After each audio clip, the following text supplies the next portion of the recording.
Muito bom dia para quem está nos acompanhando online e para você que está aqui, que eu não pude cumprimentar você pessoalmente. Hoje a gente vai começar uma nova série, mas eu preciso fazer algumas advertências para você sobre essa série que a gente vai fazer hoje. Eu gostaria que você tivesse uma boa disposição sobre essa série, no seguinte sentido: essa série, ela pode machucar você. Essa série pode fazer você reviver coisas não agradáveis da sua vida. Dependendo da disposição que você vier, você pode se sentir mal e acusado, mas não é essa a intenção. Nós vamos abordar nessa série alguns temas muito importantes e muito delicados, muito sérios. Então, eu convido você a estar aqui de coração inteiro, tá bom? Eu acho que está muito alto, está ressoando algum eco aqui para mim e vai acabar dando coisa quando eu andar. Eu gostaria que você, em cada aspecto dessa série, por exemplo, se eu falar de casamento, você fala, mas eu não sou casado, estou longe de estar casado. Eu gostaria que você tivesse a disposição de se preparar. De se preparar, porque um dia isso vai chegar na sua porta. E se você talvez tenha uma visão errada de casamento, é uma oportunidade para que você possa ajustar essa realidade. Então, vários temas talvez não tenham a ver com você, com a sua vida, mas pode ter a ver com Deus te preparando para um momento em que você vai viver. Então, eu prevejo que essa série vai ser uma série que talvez mexa muito com a nossa igreja. E eu gostaria que você tivesse essa disposição no coração. De que as palavras que você ouvirá será Deus falando no teu coração, trabalhando primeiramente em você, no seu entendimento, nos seus aspectos. E depois, você pode pegar e jogar para alguém, compartilhar o link. Mas primeiro para você. Ok? Tim Keller diz que o casamento é a arte de criar algo belo a partir das diferenças. Casamento é a arte de criar algo belo a partir das diferenças. Só que chega um momento que as diferenças se tornam muito grandes e acaba complicando a vida. Por isso eu mandei essa enquete. E é claro, essa enquete não versa sobre o seu casamento. É uma enquete que versa sobre o casamento em geral. Casamentos. Então a sua resposta não quer dizer que você está falando sobre o seu casamento. Você está falando sobre casamentos. E eu mandei uma enquete para você no Amigos do Grupo, que dizia: se você pudesse descrever o maior desafio dos casamentos hoje, qual seria? E aí eu enviei para você poder votar em quantas você quisesse, né? Quantas opções você quisesse. A primeira opção, falta de tempo de qualidade. Segunda, comunicação difícil. Terceira, frieza emocional. Quarta, pressão da rotina. E aqui, rapaz, está acirrado o negócio aqui, tá? Comunicação difícil e pressão da rotina estão ali disparado. Ganhando a várias jardas de distância. Depois nós temos falta de tempo de qualidade. Alguma linguagem do amor aí? Falta de tempo de qualidade. E por último, frieza emocional. A frieza emocional perdeu de lavada. Interessante. Alguém gostaria de explicar, um minuto para explicar o porquê que escolheu essa resposta? O que você vê nesse aspecto? Nós não estamos falando do seu casamento. Nós estamos falando dos casamentos em geral. Tá bom? Você gostaria de compartilhar a sua resposta? O porquê que você escolheu a sua opção? Se alguém quiser, fala e eu te dou a palavra e você compartilha com a gente os seus motivos. Alguém gostaria? Dou-lhe uma. A Fabi e o Rubens. Vamos lá. Então, Fabi e o Rubens vão compartilhar. Por favor. Acho que o principal ponto hoje, a vida louca que a gente vive, principalmente a rotina, né? A pressão da rotina. O que é? Acorda de manhã, trabalho, se desgasta emocionalmente, psicologicamente, fisicamente, chega em casa, só tá o pó. E isso, essa pressão do dia a dia, a hora que você chega em casa para ter um tempo dentro de casa com o casamento, não existe mais a pessoa que saiu de manhã. foi drenada totalmente durante o dia. Fato, uma grande verdade. Valeu por compartilhar. E, Fabi?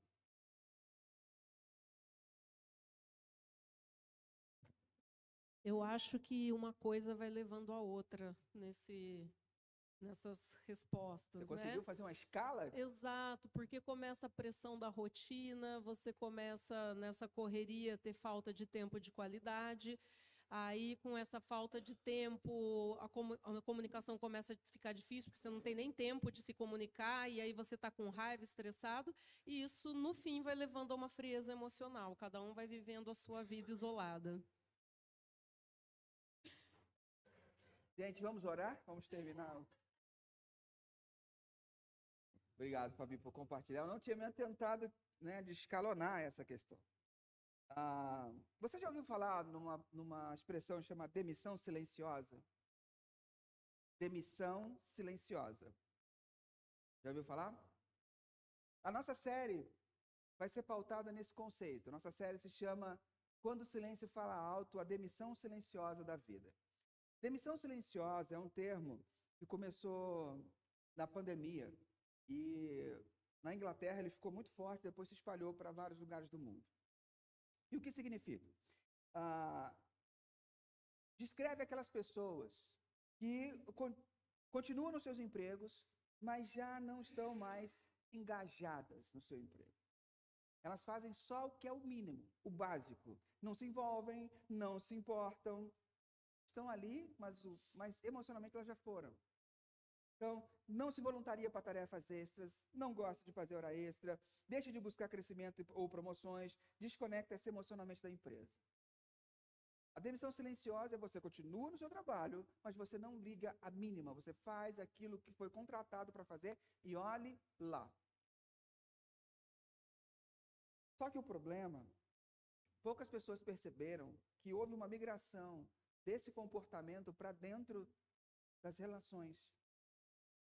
E isso está acontecendo não só no trabalho, está acontecendo também no casamento, na criação de filhos, na fé, na igreja, na vida com Deus. Em vários aspectos da nossa dinâmica de vida, isso está acontecendo. Nós estamos, então, presentes, mas ausentes. Simplesmente fazendo o mínimo necessário, evitando conflitos, sem investir energia, sem paixão, evitando conversas difíceis. E é aí, nesse conjunto de comportamentos, que o silêncio fala alto. E essa série é um convite para você acordar antes que seja tarde. Para você acordar antes que a ausência interior destrua aquilo que ainda parece inteiro por fora. Por falar em parecer inteiro por fora, quem já ouviu falar nesta mulher? Maravilhosa. Eu a conheci no filme Velocidade Máxima, né? Ali que ela veio, tinha vídeo cassete ainda. Nossa, filmaço! Velocidade Máxima e Twister, são dois filmes assim da era do cassete. Uau! Sandra Bullock, uma atriz muito bonita, realizada e tudo de bom. Ela fez um filme em 2009, Um Milagre Possível, onde ela interpreta a mãe que adotou um menino e esse menino virou jogador de futebol na NFL.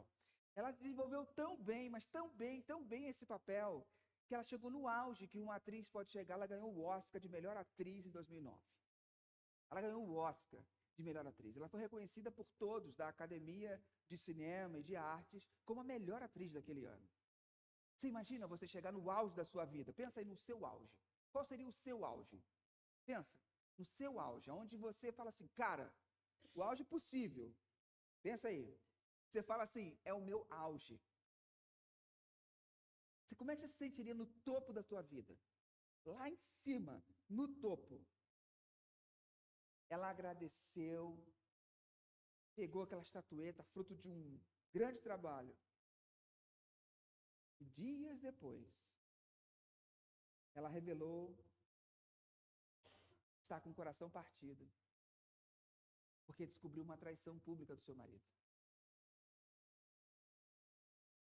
Seu marido, que era construtor de motos, atraiu uma ex-atriz pornô, e não foi uma, não foi duas, foram várias vezes, e isso ela veio a conhecer através de uma revista, uma publicação. Você consegue imaginar essa pessoa onde ela estava e agora como é que ela está? Ela, comentando sobre isso, ela revelou que a relação já estava silenciosa fazia algum tempo. Estavam os dois ali presentes, mas o coração não estava mais ali. O amor estava mudo. Muitos casamentos vivem exatamente assim, uma demissão silenciosa.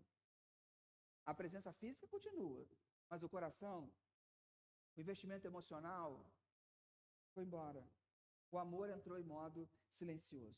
E o problema é que quando o amor entra em modo silencioso, por muito tempo, fica muito difícil de tentar acordá-lo novamente. Deixa eu te dar um exemplo do jogador Kaká, de 80 dias. Eu fiz 2 vezes o livro inteiro. Que é um livro que originou num filme, tem um filme chamado Prova de Fogo, que conta essa história de um casamento que estava morto, moribundo, e ele tenta, então, reconquistar a sua esposa através desse desafio. Só que chegou um ponto em que a esposa disse, olha, você já tentou tudo, eu não quero mais. Para mim, acabou. Então, o casamento chega ao fim.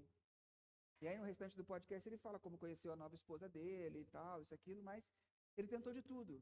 Mas aquele casamento, aquela relação entrou no modo silencioso e não teve mais volta. E esse é o grande problema. Há momentos em que o silêncio fala tão alto que não dá mais para você restaurar, não dá mais para você ressuscitar. Não tem mais volta. Então, você pode até estar casado e ainda assim emocionalmente distante das pessoas. Você pode estar numa relação em que você se acostumou, mas mesmo assim você pode estar distante das pessoas. Morar juntos, mas viver desconectado. E quando isso acontece, o casamento começa a entrar nisso que nós chamamos de morte silenciosa. Não é com gritos, mas com silêncio. A fase onde os gritos acontecem, ainda tem uma reação. Mas quando chega a fase onde o silêncio é maior, aí já era. Então, num diagnóstico, eu gostaria que você pensasse dentro das suas relações, ou você, quando entrar numa relação, você ter essas ferramentas, 3 sinais de que o casamento está entrando em modo silencioso. 3 sinais. Primeiro, convivência sem conversa. Está junto, está próximo, mas não tem mais assunto. Não há mais assunto, não há mais coisas em comum, não há como conversar. Segundo, presença sem afeto. Quando as pessoas de fora recebem mais carinho do que as pessoas de dentro. Quando um amigo do trabalho, uma amiga do trabalho, um vizinho ou qualquer outra pessoa recebe mais palavras condescendentes do que quem está dentro de casa. A cobrança dentro de casa é muito maior. E aí vem aquela comparação, mas por de fora você não faz assim. Por que comigo é assim? E em terceiro, rotina sem renovação. A rotina não é ruim. A rotina não é ruim, a rotina dá estabilidade. Ela firma os seus pés. Tanto que crianças, nas primeiras idades, o que as mães fazem? Rotina. Rotina do sono, rotina do dia, horário para comer. Senão a criança vira um monstrinho. Então a rotina acalma, dá previsibilidade. Quando você chega na adolescência, você tem uma rotina pré-estabelecida. Horário de escola, horário para estar em casa. Muitos estudam em horário integral, então ficam na escola você tem lá uma rotina que você segue, depois vai para casa, Tem momentos de estudar, momento livre, dormir, porque no outro dia começa tudo de novo. A rotina dá estabilidade, mas o problema é quando a rotina não vem, ela vem sem renovação. É o cansaço, é a falta de vontade, é aquele emoji, sabe, que fica com o narizinho cansado, é aquilo. Essa rotina, quando a gente entra nesse aspecto, não tem mais ânimo para fazer nada novo. Nosso casamento, nossas relações estão entrando em modo silencioso. Um casamento assim ainda pode ser salvo, sim, mas precisa ser reanimado com investimento e graça. Precisa de investimento, tempo, cuidado. Precisa investir energia. E isso exige, para que um casamento possa ser, não é o caso, ninguém aqui está vivendo isso, mas se um dia você chegar nesse ponto, você vai precisar revisitar os 2 pilares de uma relação. Quais são os 2 pilares de um casamento saudável? Quais são os 2 pilares do propósito do casamento? Quem arrisca? Os 2 pilares são 2 palavras, não são nomes, são palavras. O que você acha que é o pilar, é a base? 2. Amor e respeito? Ou a confiança? Comunicação? Transparência? Transparência é perigoso, hein? Cuidado, hein? Cuidado com a transparência. A transparência é muito importante. Quem falou? Perdão, como base da relação? Pode ser. Mas como pilar, o que sustenta? Será que o perdão é o que sustenta a relação? Se o perdão é o que sustentar, então o erro está acontecendo direto. Né? Não é uma pessoa, são 2 conceitos que sustentam uma relação. Quando você casa, quando a pessoa vai e se casa, ela assume o quê? Ela assume um compromisso. E o que mantém esse compromisso em dia? O que mantém esse compromisso rodando, faça chuva, faça sol, o amor caindo ou o amor subindo, a paixão esfriando ou a paixão não esfriando, o que mantém esse compromisso em dia? Hã? A intenção. Então, se acabar a intenção, acabou o casamento? A decisão, será que é a decisão? Então, uma das bases é o compromisso. O que eu tenho que ser para manter este compromisso? Também, perseverante. Eu tenho que ser perseverante na minha decisão. Porque se não tiver perseverança, a minha decisão se esvai. Se eu não tiver perseverança, a minha integridade tem um limite. Mais ou menos, você começa a negociar. Então, quando a gente olha, o relacionamento, ele tem 2 bases sólidas. Compromisso e perseverança. Mas, Rodrigo do céu, da onde você tirou esse negócio? As palavras que nós falamos foram muito mais legais que as suas. Talvez. Deixa eu ler um texto para você que você ouve muito ele em cerimônias de casamento. Se você puder e quiser abrir a Bíblia comigo, seria muito interessante para você guardar visualmente esse texto e poder olhar ele depois. Livro de Cantares de Salomão, ou Cântico dos Cânticos, capítulo 8, versículo de 6 a 7. O texto é maravilhoso. Você já ouviu isso numa cerimônia de casamento? Só que num casamento, nunca se dá para aprofundar o texto como ele merece ser aprofundado para você entender. Olha o que o texto diz. Coloca-me como selo sobre o teu coração, como um selo sobre o teu braço, pois o amor é forte como a morte, e o ciúme é exigente como a sepultura.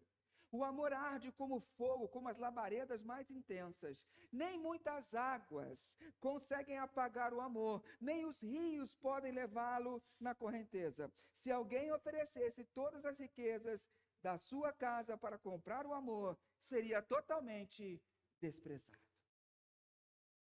Que texto maravilhoso. Que texto lindo. E principalmente, qual é a parte que mais chama a atenção na cerimônia de casamento? Nem as muitas águas.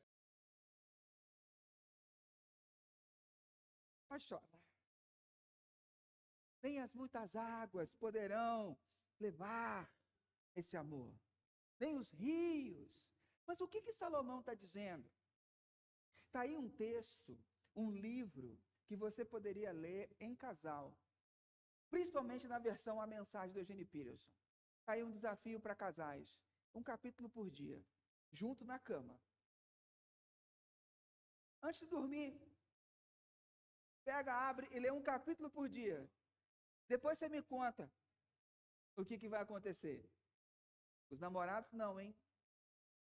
Namorados não, hein? Pelo amor de Deus, hein?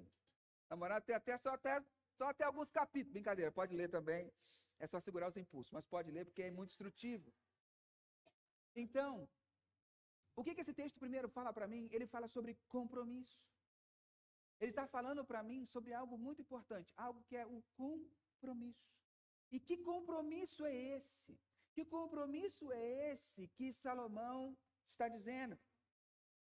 Primeiro, é um compromisso de envolvimento total. Envolvimento total. Olha o que diz o versículo 6. Coloca-me como um selo sobre o seu coração, como um selo sobre o seu braço. Que selo é esse? Não é selo de carta. Selo é mais ou menos isso aqui, naqueles anéis, onde as pessoas colocavam cera e colocavam uma marca de pertença. Aquilo ali é meu. Se você violar aquilo, nós vamos saber. Se você abrir essa carta, essa mensagem, nós vamos saber. Então o selo marcava isso. Não dava para você abrir o papel sem corromper o selo. Ele era um sinal muito importante para a credibilidade da mensagem. Então presta atenção comigo. No mundo antigo, esse selo simbolizava identidade. Foi fulano que carimbou aqui, né? Esse símbolo aqui é de fulano. E ele simbolizava posse, pertença, simbolizava posse. Ele simbolizava autoridade. Então, se tem um selo, é de alguém. Autoridade e proteção. Então, quando no texto ela pede, coloca-me como um selo sobre o seu coração, ela está explicando para a gente o que é uma relação. É uma relação de pertencimento mútuo, não de possessividade. Eu não sou dono. Eu não sou dono. Eu pertenço a ele e ela me pertence. Eu pertenço a ele e ela me pertence. É compromisso. Eu decidi, eu sou dela e ela é minha. E assim vai. Segunda coisa, é uma exclusividade relacional. O selo é único. Não existe casamento aberto. O nome é outra coisa. Mas a relação é de exclusividade. O selo é único. Eu não coloco vários selinhos. O selo é um só. Eu não tenho vários selos para várias situações. Não, é um selo, é um único, é pertença. Ele simboliza exclusividade. E o amor que se manifesta internamente, coloca-me como um selo no teu coração. E o outro ficava onde? No braço.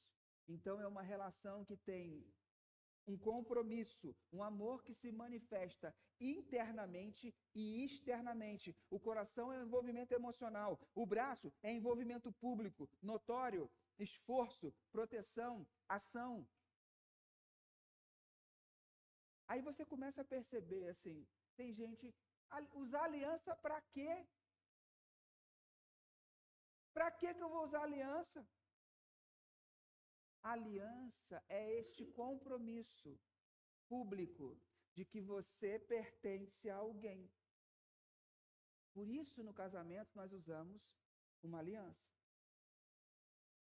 Não é simplesmente um anel, uma joia decorativa. Você, quando usa uma aliança, você coloca uma placa e diz vendido. Entendeu?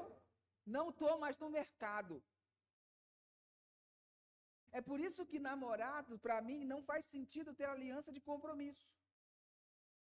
Percebe? Por quê? Porque o namorado não está vendido. O namorado ainda está na pista. Está na pista.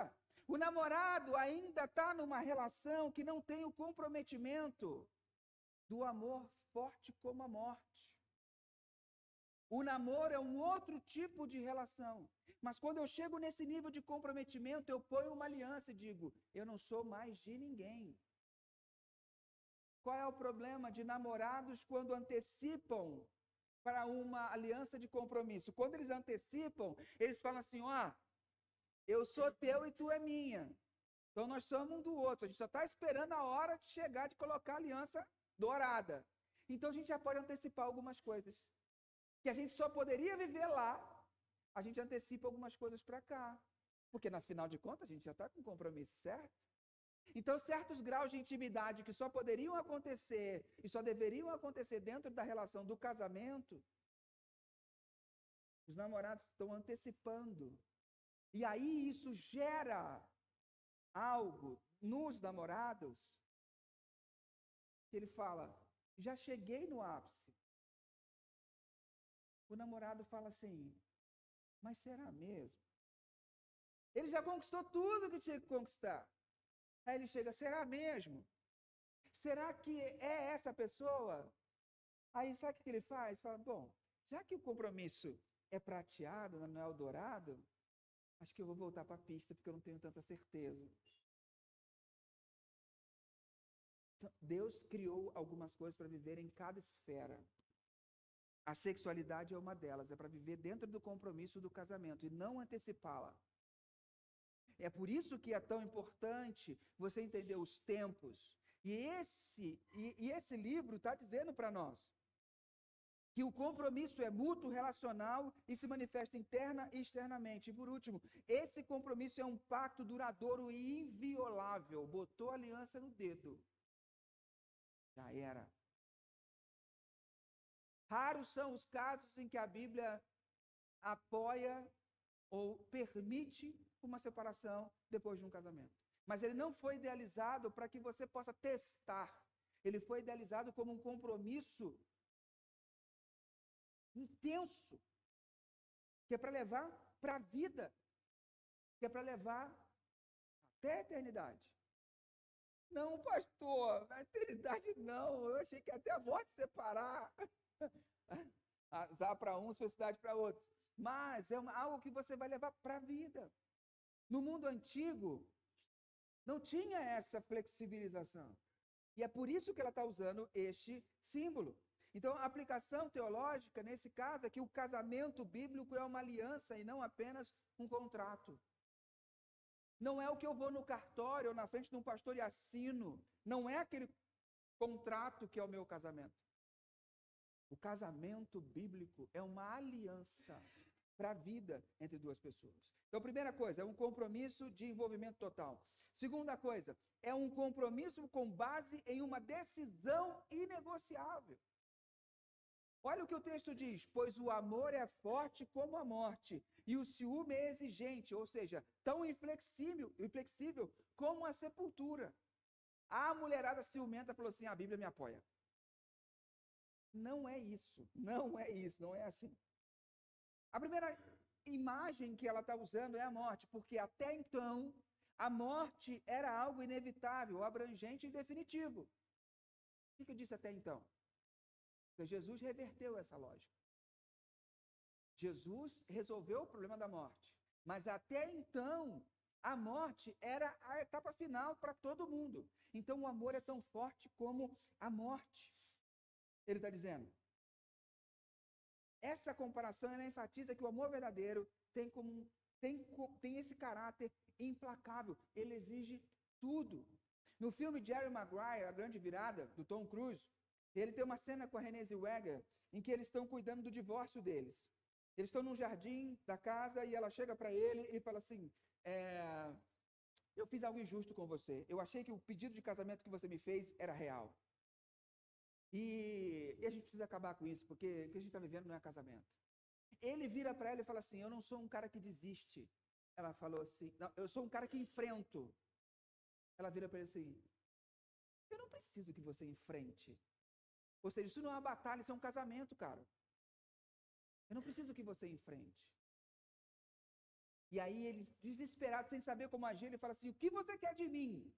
Minha alma? Ela diz, por que não? Eu mereço isso. Percebe? Porque eles entraram num casamento. E ela não merece nada menos do que a alma dele, tudo dele. E ele não merece nada menos do que a alma dela, tudo dela. O amor, o casamento, ele exige tudo. Exige tudo da gente. Então não dá para você tirar uma parte do corpinho fora. A sua esposa, o seu marido vai exigir tudo de você, até a última gota de você, da sua atenção, do seu carinho, da sua bondade. Ela vai exigir. Por quê? Porque foi para isso que você entrou nessa relação. Para se doar completamente. Mas o que acontece? Nós não estamos acostumados, não explicaram para nós o que é uma relação de casamento. E aí nós vivemos um casamento silencioso hoje, onde a gente não se entrega totalmente, a gente não se dá totalmente, a gente acha que onde está o problema? O problema é que você não entrou de cabeça, você não entendeu aonde você estava entrando. Você não sacou o que é isso, que é um casamento. E Cantar está explicando para a gente, essa furada que você vai entrar, namorados, solteiros, essa furada que você entrou, casados, o buraco é muito mais embaixo. Então, quando você entrar, saiba onde você está entrando.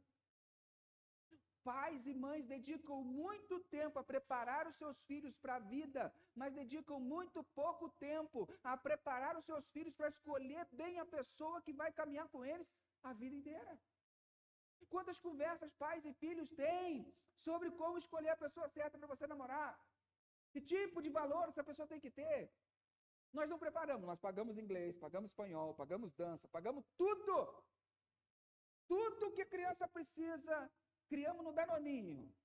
Pagamos de tudo, damos tudo melhor para essa criança ser uma criança bem-sucedida em todas as áreas, menos no casamento. Isso é uma falha. Nós não preparamos os filhos para essa realidade. E aí você tem uma pessoa que tem MBA, mestrado, doutorado, show de bola no mercado, mas é um analfabeto emocional. A primeira lábia de alguém, ela caiu, ele caiu, tomou uma chave de perna, como dizia na minha terra, e já era. Tem tudo, já viu aquela pessoa? Tem tudo para ser bem de vida, mas arrumou um traste, uma traste na vida, uma âncora, porque não foi preparado para isso, percebe? Então, nós precisamos entender essas questões, para entender como que nós lidamos com isso. O texto fala aqui, o ciúme é exigente. Aqui o ciúme não é no sentido patológico. No Antigo Testamento, a palavra ciúme é usada até para Deus, como zelo pelo seu povo. Deus tem ciúme do seu povo. Lá em Êxodo 20, versículo 5, 34, versículo 14. Esse ciúme aqui implacável implica em paixão absoluta e exclusiva. Paixão é o zelo de quem ama profundamente e não aceita traição ou indiferença. É o zelo. Não aceita traição, não aceita indiferença, sabe o seu valor. É uma relação firme e sólida.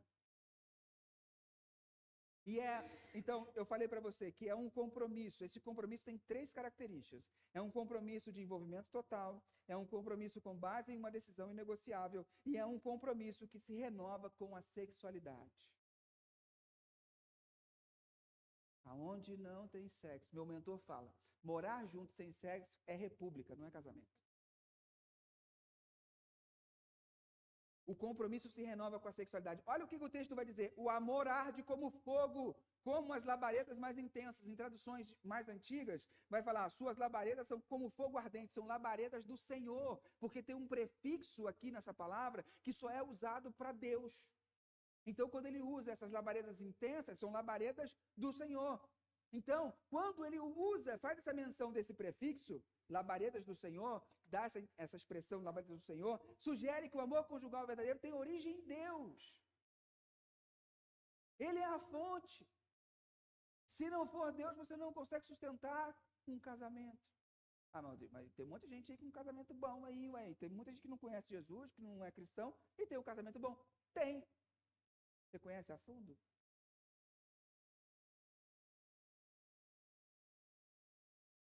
Mas aparentemente é um casamento bom. Você quer tentar a sorte? Fica a seu critério. Eu sigo a Bíblia. A Bíblia mostra para mim o caminho que eu devo andar. Porque alguém já trilhou esse caminho e deu certo. Então eu vou segui-la. Para mim, a Bíblia é mais confiante do que os aspectos que eu vejo pelo meu olhar, que podem falhar. Porque tem um ditado muito famoso, né? A grama do vizinho é sempre mais. Aí fica a seu critério, ok? Então, esse amor do casamento é um reflexo da paixão de Deus pela sua criação e por seu povo. Então nós aprendemos a amar com Deus. Deus é apaixonado pelo seu povo, apaixonado pela sua criação. Então nós aprendemos com Ele, nós recebemos isso dele na criação. Por isso nós temos capacidade de amar as pessoas. Nós amamos. Então, fogo aqui não destrói. Fogo aqui nesse texto purifica, aquece, sustenta. É o que conserva, não o que destrói. Nós precisamos entender que casamento não é apenas algo natural ou cultural, é espiritualmente divino. Tim Keller diz para a gente o seguinte: o sexo é um modo designado por Deus para que duas pessoas digam uma à outra: pertenço completa, inteira e exclusivamente a você. Se eu pertenço única e exclusivamente, inteiramente a você, esse negócio não pode ser feito com um monte de gente. Percebe? Sexo é algo que representa, algo bom, criado por Deus, para que você possa, com uma outra pessoa, entrar num grau de intimidade que de nenhuma outra forma no mundo você entraria. Como é que você se torna um com uma pessoa e depois se torna um com outra, depois se torna um com outra, depois se torna um com outra? Então, isso significa que num determinado momento você não sabe nem mais quem você é. Você é um com todo mundo. Eu gosto de usar a análise da fita crepe, a figura da fita crepe. Se você pegar duas fitas de fita crepe, assim, dois pedaços, faz assim, ela vai grudar, certo? Tira. Vai ter trabalho para tirar, não vai? Aí depois você faz de novo. Aí você vai tirar, vai ter trabalho. Às vezes um pedaço vai ficar na outra fita e você vai. Quando você fizer isso 20 vezes, o que vai acontecer? A fita não vai colar mais. O sexo é isso. Duas fitas crepes se unem.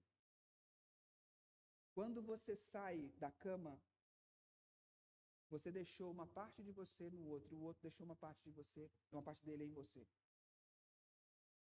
Se você for ir tentando soltar isso toda vez, vai ficar pedaço, você vai deixar pedaço nas camas espalhadas por aí. E você vai chegar num momento de maturidade, você vai entrar num casamento, vai entrar faltando pedaço. Quantos de nós não entramos no nosso casamento hoje faltando pedaços? Deixamos pedaços no meio do caminho. Deixamos pedaços que refletem na nossa relação hoje, são sombras que o nosso companheiro atual não faz ideia do porquê, mas nós carregamos isso do passado. E às vezes inviabiliza uma relação. O segundo pilar de um casamento é a perseverança. Perseverança. Olha o que diz o versículo 7. Nem muitas águas conseguem apagar o amor, nem os rios podem levá-lo na correnteza. Se alguém oferecesse todas as riquezas da sua casa para comprar o amor, seria totalmente desprezado. Nem muitas águas, metáfora de tribulação. Você encontra isso no Salmo 69, versículo 2. Podem apagar o amor. Nem rios, forças poderosas externas, podem arrastar. Nem se pode comprar esse amor, nem com todo o tesouro da casa. O amor nessa relação do casamento, ele tem que suportar adversidades externas e tribulações internas. Você não pode ser só dodói, que fazem só a sua vontade, senão você não está feliz. Numa relação de casamento, você precisa ser perseverante, passar por cima de coisas. Você precisa criar casca. as tribulações não podem simplesmente falar, não estou feliz. É lógico que você não vai estar feliz, rapaz. 90% do tempo você não é feliz. É a coisa mais normal do mundo. E aí você quer medir felicidade para você saber se você vai continuar casado ou se não vai? Você quer medir felicidade para você saber se... Não é pela felicidade. Não é pela paixão. Amor é uma decisão. É tipo aquela mulher vingativa, fala assim, não quero mais saber de você. O cara fala, não quero mais saber de você, isso, aquilo, blá, blá, blá. Ah, é? Quem mandou casar? Agora aguenta. Uma vez, Tim Keller, D.A. Carson, outros teólogos famosos americanos estavam conversando juntos, assim, numa rodinha de conversa, e eles perguntaram, vocês já pensaram em divórcio? Perguntaram para eles. Um deles respondeu assim, divórcio? Não, jamais. Assassinato, sim. Divórcio, jamais. Percebe o tamanho da complexidade que é o negócio? Não tem como sair. Divórcio, não. Isso não é uma opção. Assassinato, talvez, mas divórcio, não. Porque o casamento ele é intenso. E Dietrich Bonhoeffer explica isso para a gente numa frase que é fundamental você entender isso para entender uma relação. Dietrich vai falar assim, de agora em diante, não será o amor que sustentará a aliança, mas a aliança que sustentará o amor. E quando ele diz, o amor é o sentimento. Então, de agora em diante, não será mais o amor, o sentimento, que sustentará a aliança, o compromisso, mas a aliança, ou seja, o compromisso, que sustentará o sentimento. Percebe a profundidade? O sentimento ele é volátil. Ele vai e volta. Se te tratar bem, você acorda igual um cãozinho apaixonado abanando o rabo. Se te tratar mal, você... Porque a paixão vai e volta de acordo com o que te tratam, já dizia o behaviorismo. De acordo com o que você recebe os inputs, a paixão volta. Só que dependendo da situação, pode estar adormecido a tempo demais. E se não houver perseverança, acaba. Acaba. O amor bíblico não se vende, não se apaga, não se corrompe. Ele é sustentado pela graça, não por mérito. É assim que Cristo ama a sua igreja. Mas eu estou falando de amor. Quando eu estou falando de amor, eu tenho certeza que nós não estamos falando da mesma coisa. Nós estamos falando de amor, e para você amor é uma coisa. Para mim amor é outra. Só para você ter ideia. Cantares. Só no livro de Cantares. Toda vez que uma palavra amor aparece, são 3 palavras hebraicas diferentes. Com 3 sentidos diferentes. E aí, a expressão labaredas do Senhor, ela é interpretada como uma referência ao amor divino, como eu expliquei para vocês. E é indicando um amor verdadeiro. Mas essa palavra labaredas do Senhor, chamas, evoca a gente a pensar nessas 3 palavras, porque são 3 chamas. São 3 chamas que sustentam o casamento. 3 tipos de amor. O primeiro amor que aparece, não, uma das palavras amor que aparece em Cantares é a palavra reiá. A palavra reiá significa amigo, companheiro, parceria, intimidade emocional. No Cantares capítulo 5, versículo 16, ele fala assim, este é meu amado e este é meu amigo, ó filha de Jerusalém. Este é meu amado e é o meu amigo. Percebe? Então, antes, para uma relação, para você averiguar se uma relação tem fundamento, se ela pode continuar, a primeira coisa, a primeira chama de uma relação é raya, ou reia. A primeira coisa que você tem que identificar numa pessoa é a amizade. Tem que ter conexão, tem que ter amizade. Se não tiver, não dá. A segunda palavra é ahavá. Ahavá é amor profundo, devocional, espiritual. É o compromisso da aliança. E é o que está no texto que nós lemos, quando ele fala, pois o amor é forte como a morte. O que é forte como a morte? É o ahavá. O Ahavá, ele é forte como a morte. Esse é o amor que primeiro surge de amizade, depois surge aquele gostar, aquela devoção pela pessoa, aquele querer passar tempo com a pessoa, aquele negócio que faz você querer conviver, que todas as horas do dia você quer estar junto. Qualquer brecha no tempo, você quer estar... Namoro é bom, pai. Você quer estar junto. Sai todo final de semana. Passa o final de semana inteiro, todos juntos. Mas de novo, filho, já vai para lá. Quer estar junto. Esse é o amor, devoção. Essa é a segunda chama. A terceira chama de uma relação é o amor dod.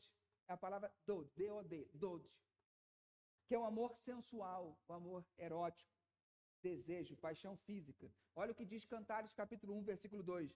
Beija-me ele com os beijos da sua boca, porque melhor é o seu amor, melhor é o seu dote, do que o vinho. Ela está falando de sexo.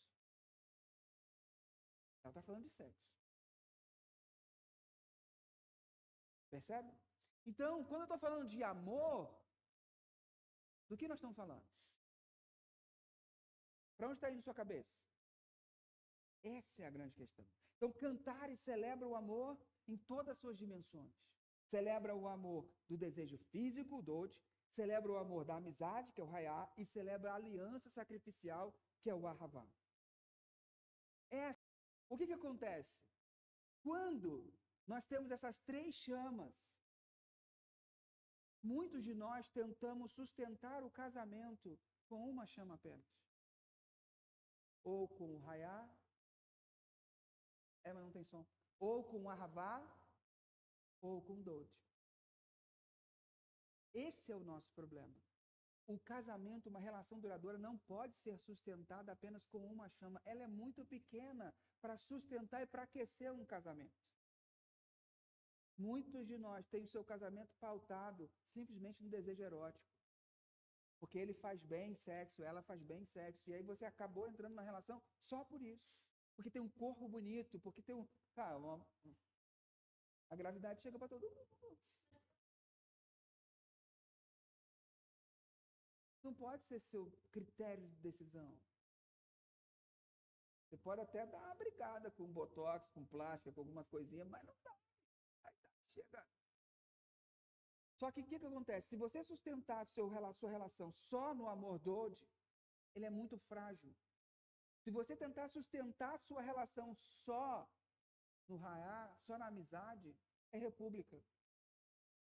Se você quiser sustentar só no ahavá, só no compromisso, doação, eu dou tudo, eu boto dinheiro em casa, eu mantenho todo mundo, mas não tiver os outros, não tiver conversa, não tiver emoção, não tiver sexo, não sustenta uma relação. E muitos de nós estão tentando sustentar a relação apenas com uma chama. Só que quando eu entendo isso e submeto a minha relação a Deus, o que Deus me ensina é sustentar a minha relação com as três chamas. E quando essas três chamas são combinadas, nós experimentamos então o que a Bíblia chama de a grande chama. Nós experimentamos o que a Bíblia chama de casamento, dessa aliança, que é isso que está pegando fogo nas páginas de Cantares. É isso que pega fogo quando você lê Cantares, você vai ver. É isso que está destilando nesse casal de Cantares. Porque eles estão vivendo isso tudo junto. O amor conjugal na sua plenitude. Da sua forma mais pura e duradoura. Um amor absoluto, exclusivo, invencível e de origem divina. Ele exige sim entrega total. Não adianta você achar, está me sufocando. Não casasse. Exige tudo, tudo da gente. Exige zelo mútuo, compromisso inegociável. A imagem do selo revela o pertencimento, fidelidade, e o fogo ardente revela a força espiritual e afetiva desse laço. Só que você está pensando assim, caraca, estou no sal, não vivo isso, pastor. que eu faço agora? Talvez a gente tenha que se perguntar, de onde vem esse amor? De onde vem esse amor? Como que a gente pode experimentar isso? Eu não tenho ferramentas para isso. Como é que eu faço? Você jogou na minha cara que meu casamento não é o ideal da Bíblia. E agora? Me ajuda a consertar esse negócio. Calma que tem um jeito. A verdade é que nenhum casal por si só consegue amar assim. Nenhum. Por si só, não dá. Nós temos muitas falhas. É muito complicado. Esse amor forte como a morte, fiel até o fim. Jesus falou, se você olhar para o lado e já desejar aquela bonitinha de biquíni, você já traiu? Como é que eu vou ser fiel até o fim? Você passa na academia, vê aqueles caras musculosos, abdômen trincadinho, silhueta em V, você já... Ah, meu Deus! Pecou! Então, como é que eu vou ser fiel até o fim? É muito complicado. Só que esse amor, que essa chama divina aponta para algo maior, algo melhor, para alguém melhor que nós.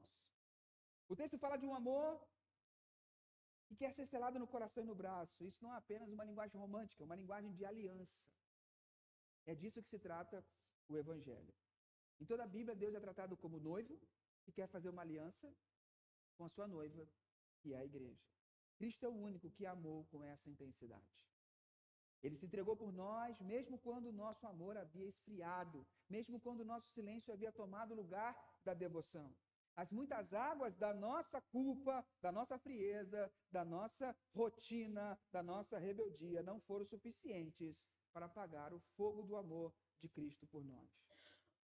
E na cruz, ele mostrou que seu amor é, de fato, mais forte do que a morte.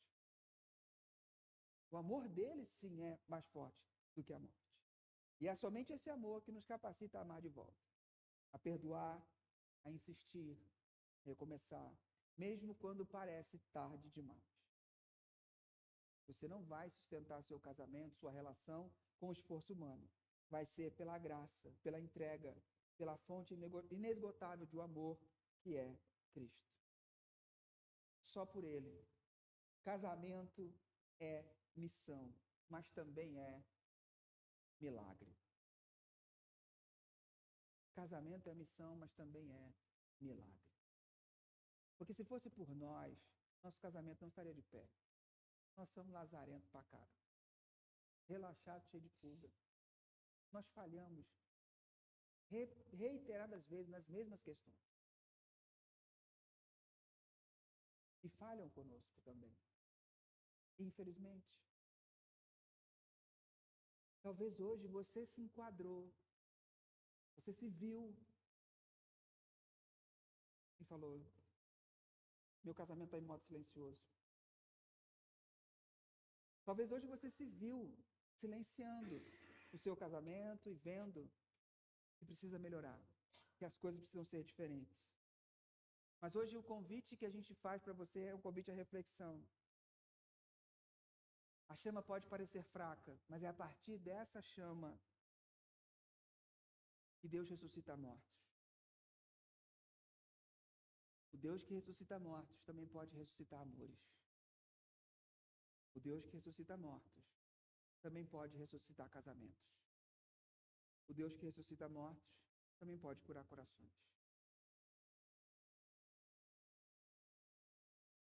E se hoje fosse o dia de reacender o que você pensou que já tinha apagado? E se hoje fosse um dia de recomeçar, de rever, de olhar onde eu caí e recomeçar a trajetória? E se hoje for o dia de eu ajustar alguns ponteiros que estavam errados e falar, daqui para frente tudo vai ser diferente? Precisa ser diferente. Tem que ser diferente. Talvez hoje seja o dia do encontro, onde Deus fala, vou colocar o dedo nessa ferida, mas não é para te machucar, é para a gente consertar algumas coisas. Então eu quero orar por você. Quero pedir a Deus por você. Mas a minha oração é uma oração de intercessão. Mas a sua postura, a sua oração vale mais que a minha. Sua decisão, seja lá qual for, vale mais que a minha. Então eu quero te dar exatamente 1 minuto para você baixar sua cabeça e pensar no que Deus te provocou nessa manhã e que decisões você precisa tomar. E depois de 1 minuto nós vamos orar juntos.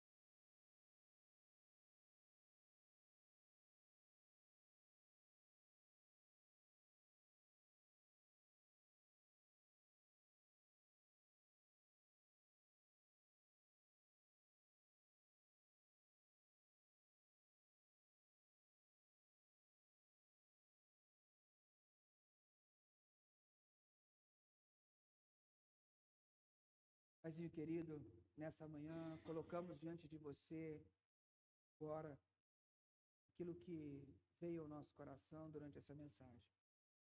Se o Senhor nos trouxe aqui é porque o Senhor queria falar conosco algumas coisas. E pedimos ao Senhor que resete essa história e nos ajude naquilo que o Senhor nos incomodou. Pai, por favor, nós não conseguimos ser muito melhores do que somos. Mas a Tua vida em nós nos capacita a amar melhor e amar mais. A perdoar mais e melhor. A caminhar mais uma milha. A ser mais paciente. A ser menos grosso no falar. A me sacrificar mais. Ajuda o meu coração a entender o que é essa relação de casamento, a profundidade disso, dessa aliança. E que haja doação mútua nessas relações. Pai, nós te pedimos em nome de Jesus, cuida do coração do teu povo e faz hoje ser um marco de um novo tempo nos casamentos, dos casados dessa igreja. E dos solteiros, eles possam ser orientados já para o que é uma relação e que o Senhor os conduza. Já ajuste, faça os ajustes finos agora dentro dos casais de namorados para que possam entender o seu desejo e aquilo que o Senhor quer. E para os solteiros, prepara, Deus, nosso coração para recebermos a pessoa que o Senhor nos dará. E nós também possamos estar preparados para receber as tuas promessas. Em nome de Jesus, cuida do nosso coração e restaura nossas famílias para a tua honra e glória. Amém. Quero despedir do pessoal que está em casa. Deus abençoe. Até mais. E para você, eu quero deixar aqui um desafio.